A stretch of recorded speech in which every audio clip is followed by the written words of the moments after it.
What's up, what's up, what's up? If it's not a full body yes, I encourage everyone not to ever do it. And I personally feel, as a conscious parent, that the same should go for our children. So we just had a bit of a meltdown today. This little man has just come out of conjunctivitis, and yeah, we dropped him off at kindy today, and literally he just clung to me and bawled his eyes out, got a bleeding nose, went to leave, and I came back in, went to go again, and he just didn't want to go. And he's like, "Daddy, I just want to be with you today."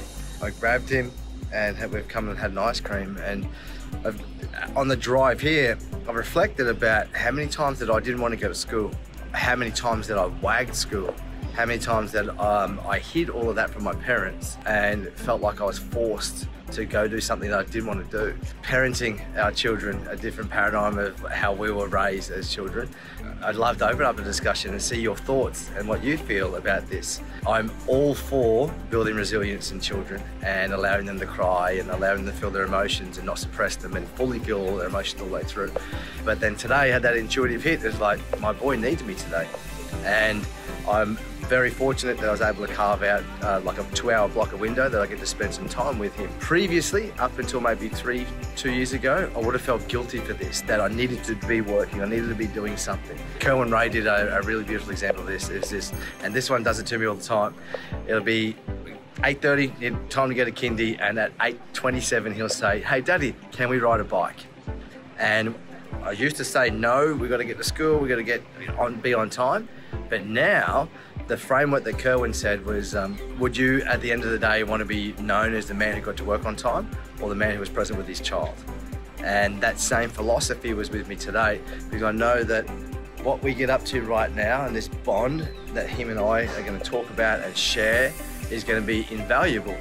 So invaluable between him and I. It's not an all the time thing, but I definitely want to encourage every single person to listen to our children and trust your intuition. My very first bosses in construction, they were not very old, but they were old gentlemen. They were 55 over and 60, and both of them said to me, "Hey mate, just remember that this is just a job. It's just a job."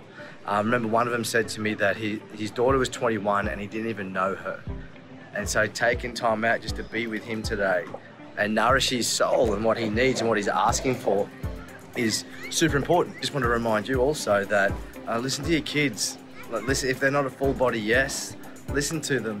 They know as well. It's an easy example, and I know this will resonate for a lot of parents, is like getting your children changed.